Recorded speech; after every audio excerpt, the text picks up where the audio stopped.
우리 1절부터 19절까지 한 절씩 교독하면서 읽겠습니다. 사도행전 9장 1절에서 19절입니다.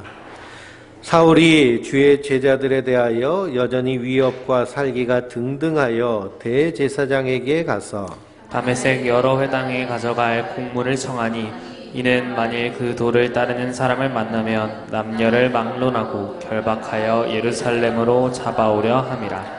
사울이 길을 가다가 다메섹에 가까이 이르더니 호련히 하늘로부터 빛이 그를 둘러 비추는지라. 땅에 엎드려져 들음에 소리가 있어 이르시되 사울아 사울아 네가 어찌하여 나를 박해하느냐 하시거늘 대답하되 주여 누구시나이까. 이르시되 나는 내가 박해하는 예수라. 너는 일어나 시내로 들어가라. 내가 행할 것을 내게 이를 자가 있느니라 하시니 같이 가던 사람들은 소리만 듣고 아무도 보지 못하며 말을 못하고 서 있더라. 사울이 땅에서 일어나 눈은 떴으나 아무것도 보지 못하고 사람의 손에 이끌려 다메섹으로 들어가서 사흘 동안 보지 못하고 먹지도 마시지도 아니하니라. 그때 다메섹에 아나니아라 하는 제자가 있더니 주께서 환상 중에 불러 이르시되 아나니아야 하시거늘 대답하여 주여 내가 여기 있나이다 하니 주께서 이르시되 일어나 집가라 하는 거리로 가서 유다의 집에서 다소 사람 사울이라 하는 사람을 찾으라. 그가 기도하는 중이니라. 그가 아나니아라는 사람이 들어와서 자기에게 안수하여 다시 보게 하는 것을 보았느니라 하시거늘 아나니아가 대답하되 주여 이 사람에 대하여 내가 여러 사람에게 듣사온즉 그가 예루살렘에서 주의 성도들에게 적지 않은 해를 끼쳤다 하더니 여기서도 주의 이름을 부르는 모든 사람을 결박할 권한을 대제사장들에게서 받았나이다 하거늘 주께서 이르시되 가라. 이 사람은 내 이름을 이방인과 임금들과 이스라엘 자손에게 전하기 위하여 택한 나의 그릇이라. 그가 내 이름을 위하여 얼마나 고난을 받아야 할 것을 내가 그에게 보이리라 하시니 아나니아가 떠나 그 집에 들어가서 그에게 안수하여 이르되 형제 사울아 주 곧 내가 오는 길에서 나타나셨던 예수께서 나를 보내어 너로 다시 보게 하시고 성령으로 충만하게 하신다 하니 즉시 사울의 눈에서 비늘 같은 것이 벗어져 다시 보게 된지라. 일어나 세례를 받고 음식을 먹음에 강건하여 지니라. 아멘. 할렐루야. 우리가 사도행전을 통해서 은혜를 받고 있습니다. 사도행전 8장은 사울이 교회를 박해하죠. 박해하니 교회가 흩어집니다. 흩어졌음에도 불구하고 복음이 증거되어지고 그리고 그 성에 큰 기쁨이 있더라 그랬습니다. 우리가 영성이요, 하나님이 그리스도를 통해서 그리스도가 이 땅에서 하신 직분이 어떤 일을 하셨느냐 하면 왕의 일을 하셨고요, 그리고 제사장의 일을 하셨고 선지자의 일을 하셨습니다. 그래서 성도는요 그리스도와 함께 왕같은 제사장이요 거룩한 하나님의 나라고 이 세상 가운데 빛과 소금의 역할을 하는 선지자적인 그러한 사람들입니다. 근데 구약의 선지자들 보면요 다 사람들한테 환호성 받고 대접받고 환영받고 그냥 선지자가 모여가지고 한마디 하면 백성들이 훌훌 몰려와서 그 말씀 듣고 그랬나요? 그러지 않았습니다. 이사야 선지자, 대선지자라고 하는 이사야, 예레미야, 에스겔 선지자요 아무도 듣는 사람이 없습니다. 그러니 이사야 선지자는요 아무리 외쳐도 안 들으니까 누구 보고 들으라고 그래요? 하늘이여 들으라. 땅들아 들으라. 하늘을 향해서 땅을 향해서 외칩니다. 그래서요 우리가 정말 하나님의 영에 충만하다라고 할 때 우리 안에 그런 선지자적인 그런 영성이 있어야 됩니다. 들판 가운데서 홀로 서 있어도 그 안에서 하나님의 크고 광대하심 가운데 휩싸여 있는 자가 바로 선지자들인 줄 믿습니다. 그래서 우리가 찬양하잖아요. 빛나는 왕의 왕, 영광의 주님, 알파와 오메가. 이것이요 수만 명 수천 명이 모여서 찬양한다고 능력 있는 것이 아니라 광야에서 그 하나님의 충만함에 휩싸여서 찬양하는 그 한 사람의 찬양이 더 능력 있는 줄 믿습니다. 그래서 요나단은요 하나님의 능력은 사람의 수에 있지 않다라고 그랬습니다. 사람의 수에 있지 않아요.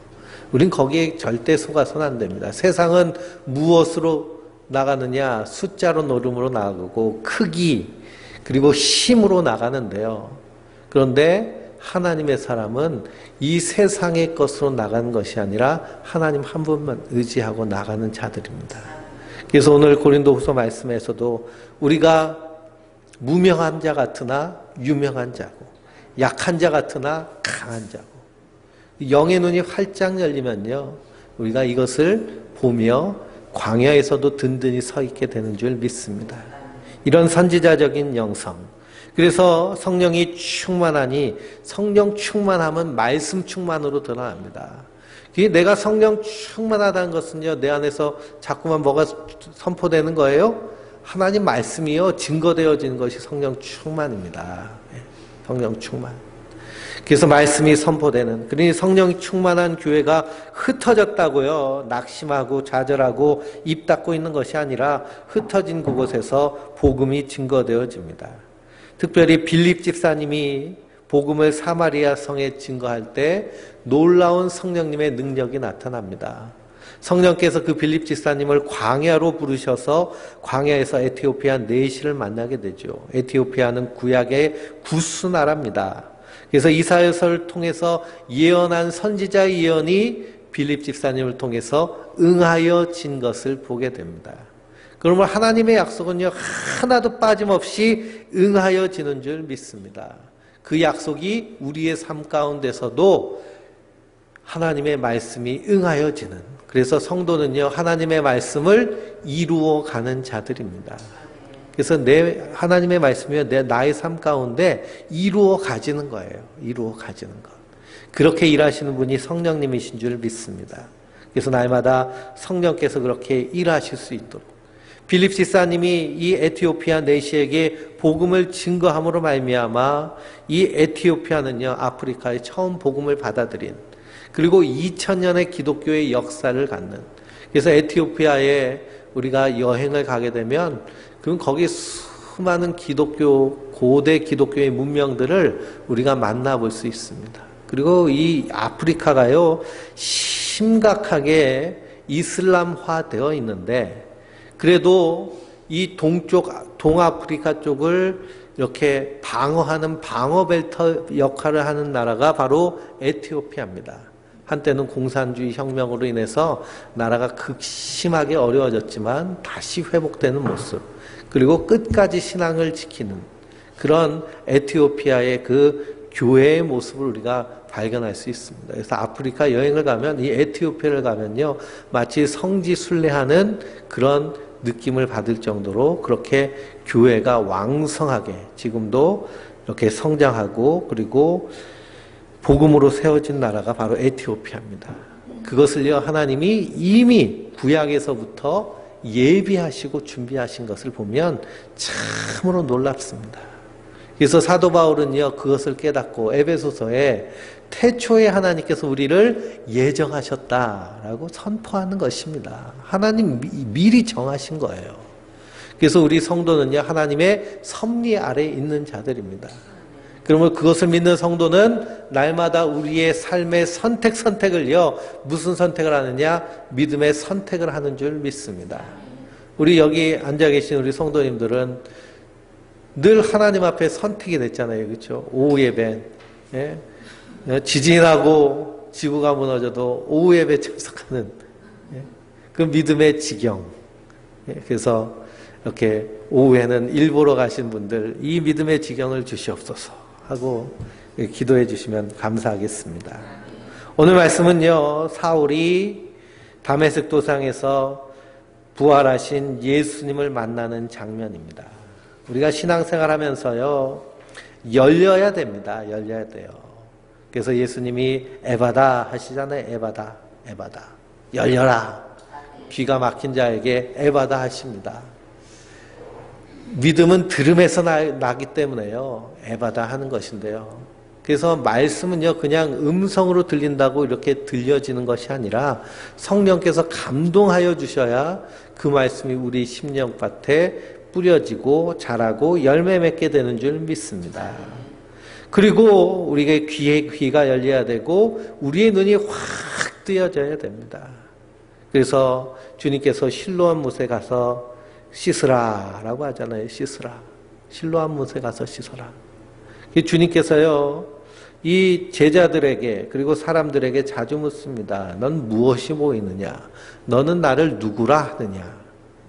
그렇게 물어보면요, 고백이 나오죠. 선지자입니다. 그러면 엘리야가 다시 살아났다고 얘기합니다. 근데 베드로는 뭐라고 그랬어요? 주는 그리스도십니다 라고 고백합니다. 그러므로요, 우리 신앙생활도 이 눈이 뜨여져야 됩니다. 사도행전을 쭉 읽어보면요, 오늘 말씀에 사울이 나오고 베드로가 나옵니다. 사울과 베드로를요, 거의 비슷하게 사도행전 초반 부분에서는 함께 나오는 것을 보게 됩니다. 그래서 사도 바울은요, 일순간에 하나님께서 쳐서, 예수님께서 쳐서 주님의 사도로 만드신 케이스가 사도 바울이고, 베드로는 성령 받고 3년 동안 제자로 예수님을 따라갔음에도 불구하고 서서히 복음에 눈을 뜨게 되는 그런 모습들을 보게 됩니다. 그래서 신앙생활은요, 하나님께서 케이스 바이 케이스, 각 사람마다 그 사람에게 아주 시기적절한 은혜를 주셔서 하나님의 사람으로 부르시는 줄 믿습니다. 어떤 사람에게는요, 충격적인 은혜를 주셔서 그래서 주님 앞에 꼬꾸러지게 하고, 어떤 사람은 이 가랑비에 옷이 젖듯이 서서히 부어주신 은혜에 나도 모르게 흠뻑 하나님의 은혜에 젖게 되는 그런 부르심을 통해서 하나님께서 역사하시는데요, 사울은 주님께서 다메섹 도상에서 한순간에 꼬꾸라뜨려셨다라고 한다면, 베드로는 가랑비에 옷 젖듯이 서서히 복음에 눈이 뜨게 되고, 그리고 주님 가신 그 십자가의 길까지 따라가는 은혜를 그에게 주신 것을 우리가 말씀 통해 발견할 수 있습니다. 사울은 어떤 사람이냐? 한마디로 말하면 율법의 사람입니다. 왜 사울이 예수 믿는 사람들을 박해하였을까요? 율법에 의하면 나무에 달려 죽은 자는 저주받아 죽은 자다라는 율법이 분명히 있습니다. 근데 예수님은 어디에 달려 죽으셨어요? 나무에 달려 죽으셨습니다. 나무에 달려 죽은 저주받은 사람을 기독교인들은 그분을 누구라고 그래요? 하나님의 아들이라고 그러잖아요. 하나님의 아들. 하나님. 그러니까 하나님이 저주받았냐라는 그런 공식이 대입되는 것입니다.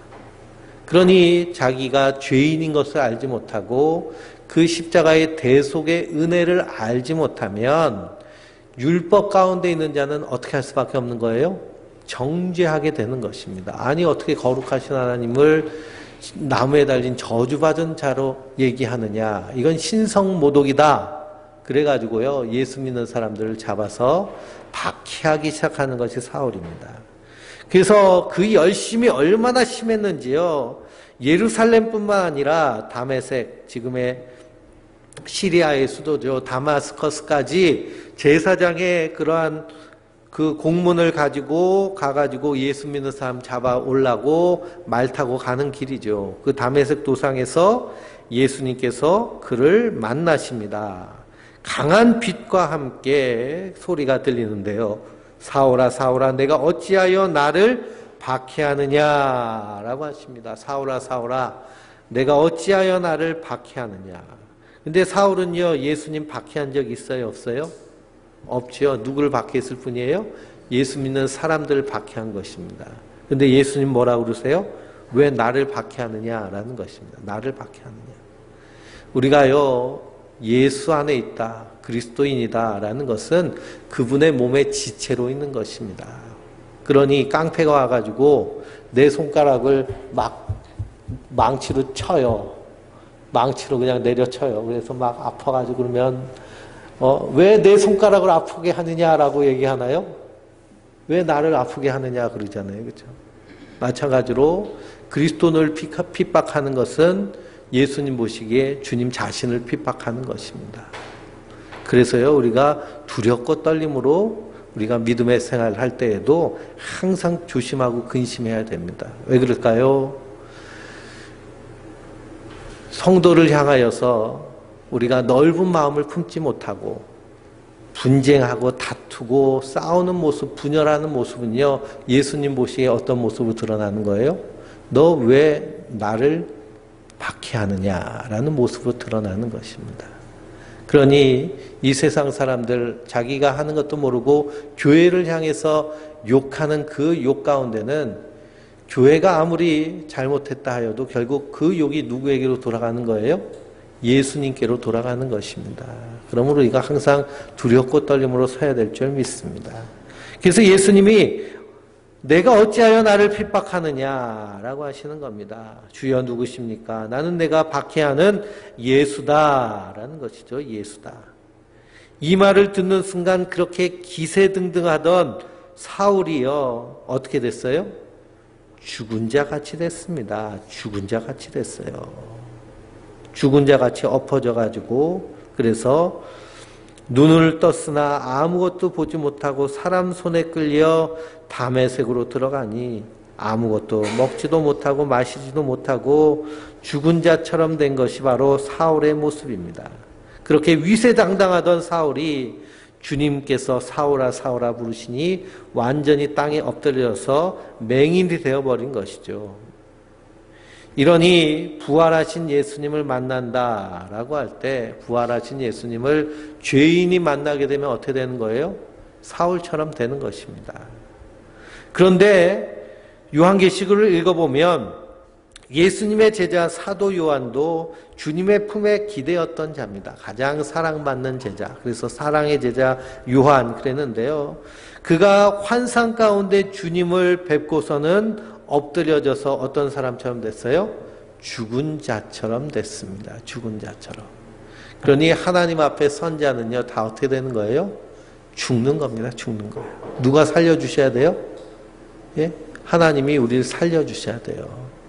그러니 우리가 예수 믿고 구원받았다라는 것은 우리가 예수 안에서 죽고 예수 안에서 다시 산 겁니다. 그러니 다메섹 도상에서 사울이 죽은 자처럼 우리도 말씀 앞에요, 꼬꾸라져서 죽어야 됩니다. 말씀 앞에 죽는 게 중요해요. 내가 어떠한 죄인임을 철저하게 깨닫고 그 말씀 앞에 완전히 꼬꾸라질 때 주님께서 다시 일으켜 세워주시는 줄 믿습니다. 그래서 그 율법의 사람 사울이 예수님을 만나고 죽은 자처럼 돼서 눈이 멀어버렸습니다. 그러니 눈이 먼 것이 사실은 사울의 실상인 것이죠. 실상인 것입니다. 그때 주님께서 또 다른 길을 예비하셨는데요. 아나니아라 하는 제자를 불러서 그에게 명령하십니다. 너는 집 가라는 거리에 가서 사울을 찾아라. 그가 기도하는 중이다. 네가 가서 그에게 안수할 때 그가 다시 보게 될 것이다. 라고 하십니다. 그때 이 아나니아가 머뭇거리죠. 그러나 주님의 명령이에 가서 그를 위하여 기도합니다. 그렇게 그를 위하여 기도할 때에 그때 사울이 눈을 뜨게 됩니다. 눈에서 비늘 같은 것이 벗어지면서 다시 눈을 뜨게 되는 것이죠. 그리고 세례를 받고 음식을 먹으며 강건하여집니다. 그래서 사도 바울은 자기에 대하여서 디모데전서 1장 15절 읽어보면 밑보다 모든 사람이 받을 만한 이 말이요 그리스도 예수께서 죄인을 구원하시려고 세상에 임하셨다 하였도다. 죄인 중에 내가 괴순이라. 그러나 내가 긍휼을 입은 까닭은 예수 그리스도께서 내게 먼저 일체 오래 참으심을 보이사 후에 믿어 영생을 얻는 자들에게 본이 되게 하려 하심이라 라고 말씀하십니다. 그러니 예수님을 만나고 나서 나무에 달려 저주받은 이유가 자기 때문이라는 것을 뼈저리게 체험되는 것이죠. 뼈저리게 경험되어지는 것입니다. 그래서 내 인생의 주인이 내가 아니라 예수님이셨구나. 내 인생은 내 뜻대로 사는 것이 아니라 예수님 뜻대로 사는 것이구나. 그것을 뼈저리게 체험하는 것, 이것이 복음의 눈뜨는 모습입니다. 그러니까 하나님을 만난다라는 것은 복음의 눈뜨는 거예요. 첫째로 하나님이 창조하신 이 세계의 창조의 원뜻을 알고 그 원뜻이 이루어지지 않은 이유를 알고 그 원뜻을 이루시기 위해서 하나님께서 어떻게 하셨는가를 아는 것. 그래서 우리가 풍성한 삶의 초대의 내용이 그런 내용이잖아요. 그렇죠? 그것을 아는 것. 아는 것과 믿는 것이 하나가 되어 하나님 앞에 인정된 일꾼으로 쓰임받는 것이 성도의 모습인 줄 믿습니다. 그래서 그렇게 눈이 뜨여져야 돼요. 눈이 뜨여져요. 그래서 다시 보게 됐습니다. 다시 보게 되니 내가 죄인이구나 라는 것을 분명히 알게 됩니다. 율법에 눈이 멀어 있을 때 사울의 열심은 생명을 죽이는 열심이었습니다. 그런데 복음에 눈을 떴더니 바울의 열심은 생명을 살리는 열심이에요. 그러니 교회 안에서도요, 율법으로 눈이 먼 사람들이 있습니다. 율법으로 눈이 멀면 뭐 하기 시작해요? 정죄하기 시작하죠. 근데 사실 그 정죄의 손가락이 타인을 향해서는 되나요? 그게 아니라 누굴 향해야 돼요? 자기 자신을 향해서 해야 되는 겁니다. 그래서 그 안에서 회개가 일어나고 복음의 눈을 떴을 때 그때 그 안에서 생명을 살리는 열심으로 변화되어지는 줄 믿습니다. 그래서 로마서 10장 9절 말씀을 읽어보면요. 내가 만일 내 입으로 예수를 주로 시인하며 또 하나님께서 그를 죽은 자 가운데서 살리신 것을 내 마음에 믿으면 구원을 받으리라. 사람이 마음으로 믿어 의에 이르고 입으로 시인하여 구원에 이르니라. 그래서 누구든지 주의 이름을 부르는 자는 구원을 받으리라. 그래서 사도 바울은 이 복음의 눈을 뜨니까요. 예수 그리스도를 믿는 믿음에 확실한데 거하게 되는 것입니다. 그래서 우리는요, 날마다 눈 뜨는 자가 되어야 돼요. 예배당에 와가지고요, 우리가 말씀을 들으면서 날마다 개안해야 됩니다. 개안해야 돼요.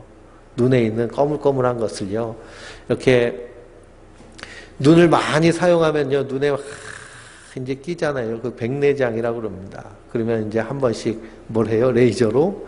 예전에는 다 긁어냈는데요. 요즘은 레이저로 그냥 착착착착 해가지고 다 이렇게 벗겨냅니다. 그러니 예전에는요, 저희 아버지도 당뇨 때문에 백내장이 심하셔가지고 저기 서울 성모병원에서 수술을 하는데 이걸 빼요. 빼가지고 이걸 다 실핏줄 터진 걸 이렇게 다 지혈하고 그냥 벗겨내고 이게 빼면은요, 보통 아픈 게 아니랍니다. 그냥 정신이 없어서 아프고. 참 감사하죠. 요즘은 수술법이 발달해가지고요. 그냥 레이저로 지지면 되니까. 참 감사합니다. 우리 성도님들도 20년만 더 미리 태어나셨어도요, 눈 빼가지고 백내장 수술 받는 거예요. 네. 이렇게 우리는 날마다 눈을 떠야 됩니다. 복음에 눈 뜨는 것. 계속 뜨고 뜨는 것. 뜨면 뜰수록 내가 무엇인 것을 깨달아요? 죄인인 것을 깨달아요. 그래서 내가 죄인 중에 괴순이라 하는 이 고백도 사실은 사도 바울이 가장 노년에 고백합니다. 그래서 서신서를 쓴 그 연대를 쭉 보면요, 처음엔 자기를요, 사도 중에 지극히 작은 자라고 얘기합니다. 사도 중에 지극히 작은 자. 그러다가 좀 시간이 지나가지고 뭐라 그래요? 성도 중에 지극히 작은 자라고 그래요. 근데 나중에 디모데 후서는 가장 나중에 순교하기 직전에 쓴 편지거든요. 거기선 자기를 뭐라 그래요? 죄인 중에 괴수라는 거예요. 한순간도 하나님 은혜 없이는 살 수 없는. 그러니 우리가 복음의 눈을 뜨면 뜰수록 한순간도 주님 없이는 살 수 없기 때문에요. 날마다 주님 앞에 나오는 것입니다. 그 은혜를 구하는 것입니다.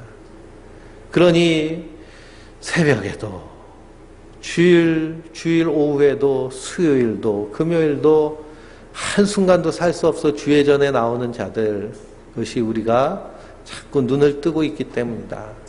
그러므로 그 은혜 또한 감사하시기 바랍니다. 눈이 감겨져 있으면요, 세상을 향해서만 초롱초롱하지 하나님 나라를 향하여서는 맹인이 되는 것입니다. 그것처럼 비참한 것이 없죠. 그래서 날마다 개안하며 눈 뜨시기를 주님의 이름으로 축원드립니다.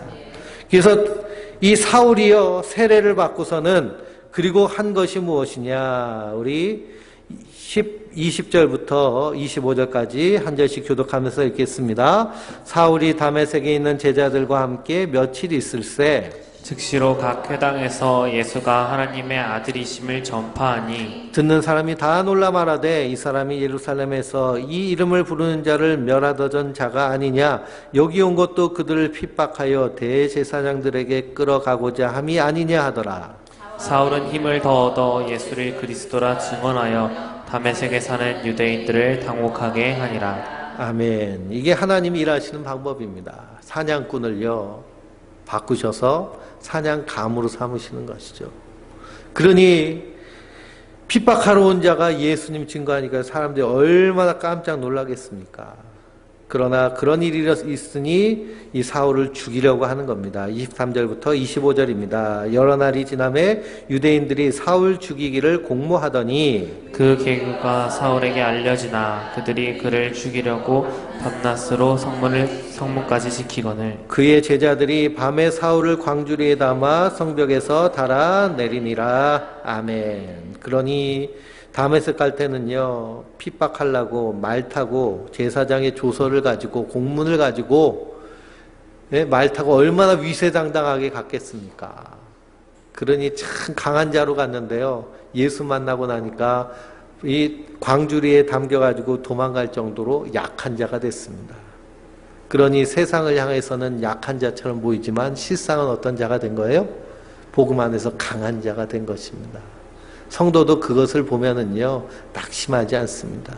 우리 복음을 증거하는데요 주눅들지 않습니다. 왜 그럴까요? 우리 실상은 강한 자이기 때문에 믿음 위에 선 자이기 때문에 다른 사람보다 한치 더 멀리 계신 주님을 바라보는 자들이기 때문에 그런 줄 믿습니다. 26절부터 31절까지 한 절씩 읽겠습니다. 사울이 예루살렘에 가서 제자들을 사귀고자 하나 다 두려워하여 그가 제자됨을 믿지 아니하니 바나바가 데리고 사도들에게 가서 그가 길에서 어떻게 주를 보았는지와 주께서 그에게 말씀하신 일과 다메섹에서 그가 어떻게 예수의 이름으로 담대히 말하였는지를 전하다. 사울이 제자들과 함께 있어 예루살렘에 출입하며 또 주 예수의 이름으로 담대히 말하고 헬라파 유대인들과 함께 말하며 변론하니 그 사람들이 죽이려고 힘쓰거늘 형제들이 알고 가이사랴로 데리고 내려가서 다소로 보내니라. 그리하여 온 유대와 갈릴리와 사마리아 교회가 평안하여 든든히 서가고 주를 경외함과 성령의 위로로 진행하여 수가 더 많아지니라. 아멘. 그러므로 여전히 핍박이 있었지만 평안하여지고 든든히 서가는 것, 담대하게 서가는 것. 왜 그럴까요? 사냥꾼의 우두머리를요 휙 잡아가지고 주님께서 변화시키셨기 때문입니다. 우리나라에도요 저기 단군교가 있습니다. 단군교, 천부교라고 그러죠. 천부교 그 주교 하시던 분이요 여기 회심해가지고 기독교인이 됐어요. 예, 천부교 그게 단군 섬기는 겁니다. 예. 예? 천도교라고요? 하여튼 주교가요 거기 대장이 회심해가지고 기독교인이 됐어요. 예. 오래전 일입니다. 오래됐어요. 그래서 거기서는요 그 회심한 주교 죽이려고 막 이렇게 암살단도 조직하고 그렇게 하는 모습. 근데요 성령이 하시는 일이면요 그런 곳에 있어서도 하나님께서 끄집어내서 주의 일을 하게 하시는 줄 믿습니다. 그래서 교회가 든든히 세워갑니다. 그러면서 베드로에 대한 이야기를 합니다. 그러니 이 사도 바울은 주님께서 한 번에 찍어내셔서 변화시키시고 베드로는 복음을 향하여서 계속 복음에 이렇게 가랑비에 옷 젖듯이 그렇게 깨닫게 하십니다. 우리 32절부터 끝까지 한 절씩 교독하면서 읽겠습니다. 그때의 베드로가 사방으로 두루 다니다가 루다에 사는 성도들에게도 내려갔더니 거기서 에니아라 하는 사람을 만나매 그는 중풍병으로 침상에 누운 지 8배라.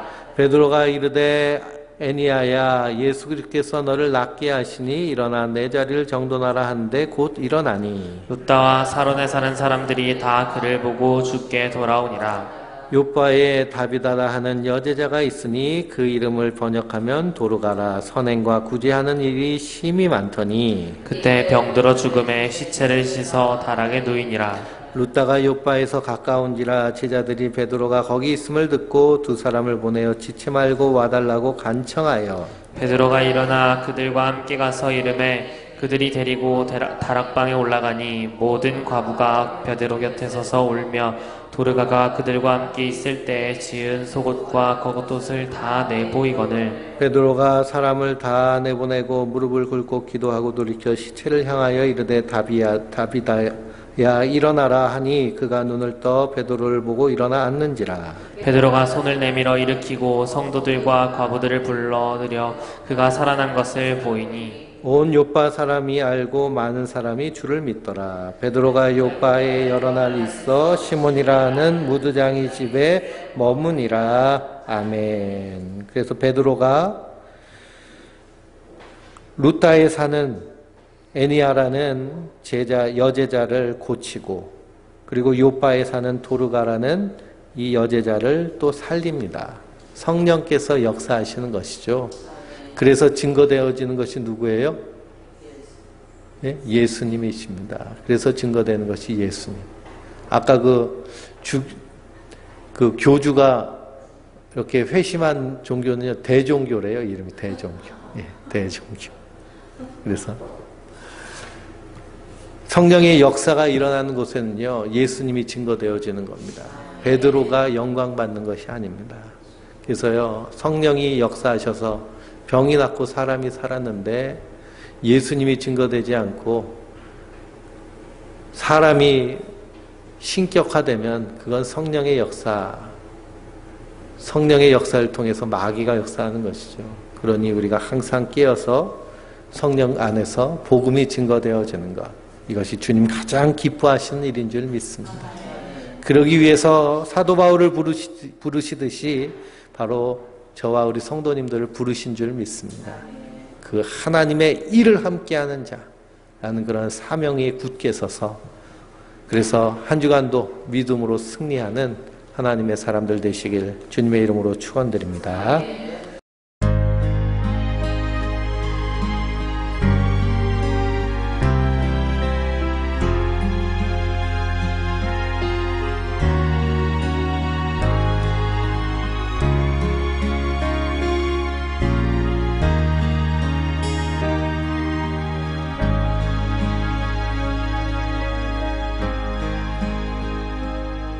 어둠 속에 매이던 내 영혼 갈 길 몰라 방황할 때에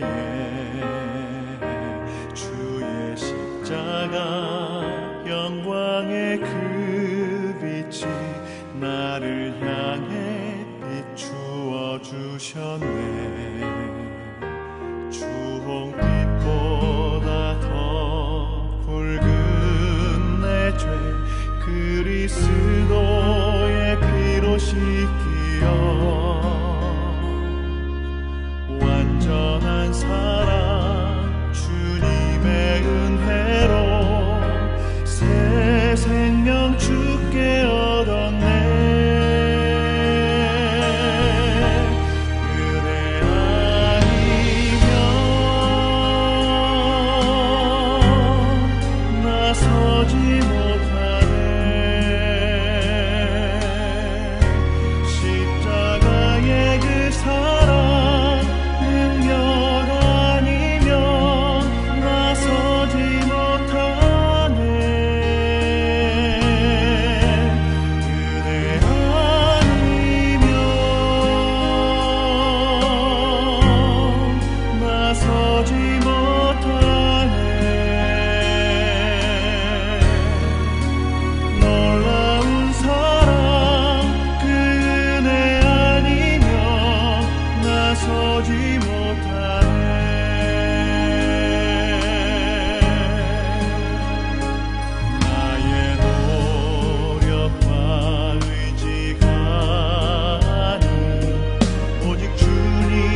하나님이 지켜주시네. 놀라지 마라, 겁내지 마라. 주님 나를 지켜주시네.